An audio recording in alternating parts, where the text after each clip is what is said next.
আসসালামু আলাইকুম প্রিয় দর্শক, সবাই কেমন আছেন? আশা করি সবাই ভালো আছেন। পরিমণি স্যাকলাইন বিতর্কের অবশেষে এসেছে সরকারের চূড়ান্ত সিদ্ধান্ত। ঢাকা মহানগর গোয়েন্দা পুলিশের সাবেক অতিরিক্ত উপ পুলিশ কমিশনার মোহাম্মদ গোলাম সাকলাইন শিথিলকে বাধ্যতামূলক অবসরে পাঠিয়েছেন সরকার। বৃহস্পতিবার স্বরাষ্ট্র মন্ত্রণালয়ে জারি করা এক প্রজ্ঞাপনে এই সিদ্ধান্ত জানানো হয়। সরকারি নথি অনুযায়ী দায়িত্বশীল পুলিশ কর্মকর্তা হয়ে চিত্রনায়িকা পরিমণির সঙ্গে অনৈতিক ও বহির্ভূত ঘনিষ্ঠ সম্পর্ক স্থাপনের অভিযোগ আনা হয় সাকলাইনের বিরুদ্ধে।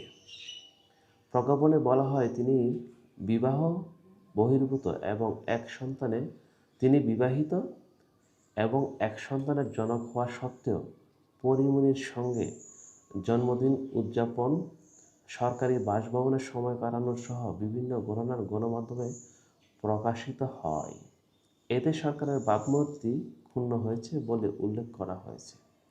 এরপর 2023 সালের ফেব্রুয়ারিতে তার বিরুদ্ধে বিভাগীয় মামলা শুরু হয়। কারণ দর্শানোর নোটিশ, ব্যক্তিগত শুনানি এবং দীর্ঘ তদন্ত শেষে তদারকিকারী কর্মকর্তা অভিযোগে প্রমাণিত হয়েছে বলে মত দেন।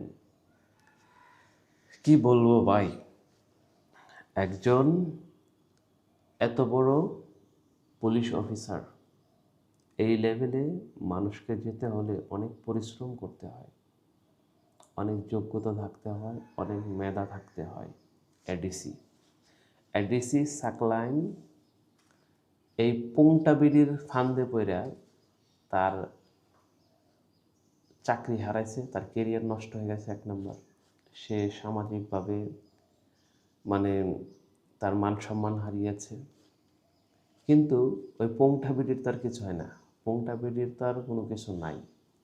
কদ্দুর সুন্দর চেহারা আছে আর একটা পুংটা মাইশাল্লাহ একটা হাসি দেয়, এতটুকুই তার পুঁজি। ওই পুংটা বিড়ির পিছনে পইরা এই এডিসি সাকলাইন, সে বিবাহিত, তার একটা বাচ্চা আছে, ঠিক আছে। মাথা গরম হয়ে গেছে। মাথা গরম হয়ে যাওয়ার কারণে ওই এডিসি সাকলাইন সেই পুংটা বিড়ির ফান্দে পইরা তার চাকরি হারাইলো, তার কেরিয়ার শেষ হয়ে গেল, তার পরিবারের কাছে সে লজ্জিত, সমাজের কাছে লজ্জিত। এই হচ্ছে এই পুংটা বিড়িদের ফান্দে যারা পড়েছেন বা সামনে পড়বেন তাদের ভবিষ্যৎ, বিশেষ করে যারা সরকারি কর্মকর্তা আছেন আর যারা সরকারি কর্মকর্তা বাদে যারা আছেন, আপনারা কিন্তু এই পানিশমেন্টের আওতায় আসতে পারেন যে কোনো সময়। সেই পরিমণি, আসলে পরিমণি একটা সুন্দর নায়িকা, অবশ্যই সেটা মানতে হবে। কিন্তু তার যে সুন্দরের পিছনে তার যে বেশ্যাবৃত্তি আচরণ, সেটা মানুষকে হতাশ করেছে। একজন শিল্পী অবশ্যই তার সৌন্দর্য প্রদর্শন করবে, সেটা স্বাভাবিক বিষয়। কিন্তু যখন মানুষের চরিত্র নষ্ট হয়ে যায়, তখন সেই মানুষের আর কোনো মূল্য থাকে না। সেই মানুষ শুধু সমাজকেই কলঙ্কিত করে না, সেই মানুষ আশেপাশে যারা আছে, তার সঙ্গে যারা ঘনিষ্ঠ আছে, তাদের সম্মান সহ সে নষ্ট করে দেয়। সে যখন জেল থেকে বের হয়েছিল তখন গাড়িতে উঠে এইরকম করেছিল, আপনাদের মনে আছে? এই স্টুপিড এবং কি বলবো, সব ভাষায় তো আর ব্যবহার করা যায় না, ইউটিউবের কমিউনিটি গাইডলাইন আছে, যার জন্য সব কিছু বলতে পারছি না। পরবর্তী দ্বিতীয় দফার কারণ দর্শানোর নোটিশ দেওয়া হয়, সব কিছু পর্যালোচনা করে সিদ্ধান্ত পৌঁছায় যে তার বিরুদ্ধে আনা অসৎ আচরণের অভিযোগ প্রমাণিত হয়েছে।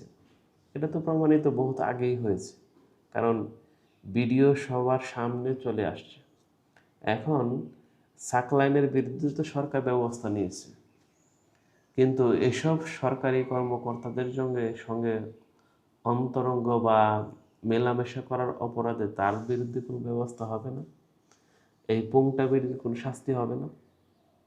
আমি তো চাই এই পুংটাবিড়ের শাস্তি হোক। আপনারা কি চান? যে একজন সরকারি কর্মকর্তার বাসভবনে তার পরিবার ছাড়া কাউকে অ্যালাউ করা হয় না যেত, তাই তার বিরুদ্ধে তো অভিযোগ আনা যায়। এই পুংটাবিড়ের শাস্তি কি দেওয়া যায়?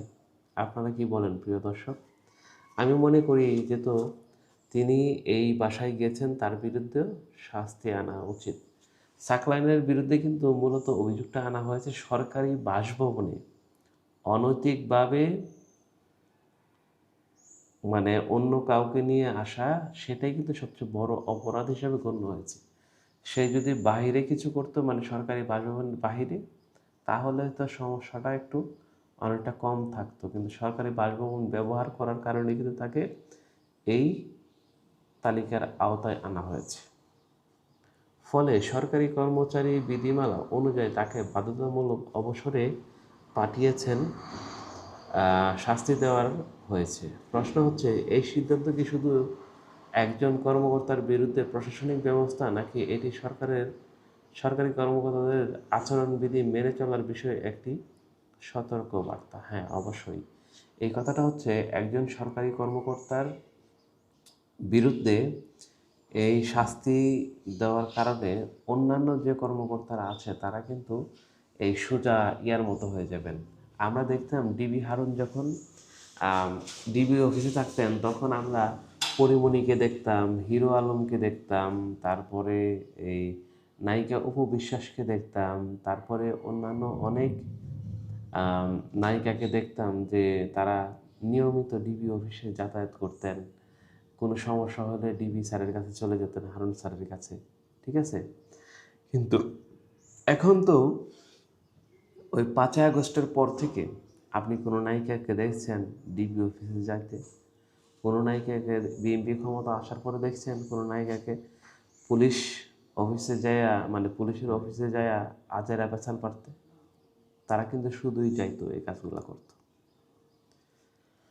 আপনি কি মনে করেন সরকারের এই সিদ্ধান্ত কি যথাযথ হয়েছে, নাকি এতে বছরের পর বছর এই পদক্ষেপ নেওয়ার পেছনে অন্য কোনো কারণ থাকতে পারে? হ্যাঁ, এটা স্বাভাবিক থাকতে পারে, কিন্তু তার বিরুদ্ধে কিন্তু অভিযোগ প্রমাণিত। আপনার মূল্যবান কমেন্ট কমেন্ট বক্সে লিখুন, এবং ভিডিওটি যদি ভালো লাগে তাহলে অবশ্যই লাইক, কমেন্ট, সাবস্ক্রাইব করতে কখনো ভুলবেন না। ধন্যবাদ। সবাই ভালো থাকবেন। দেখা হবে নতুন আরেকটি ভিডিও নিয়ে। আল্লাহ হাফেজ। বাই। দেখা হবে নতুন আরেকটি ভিডিও নিয়ে।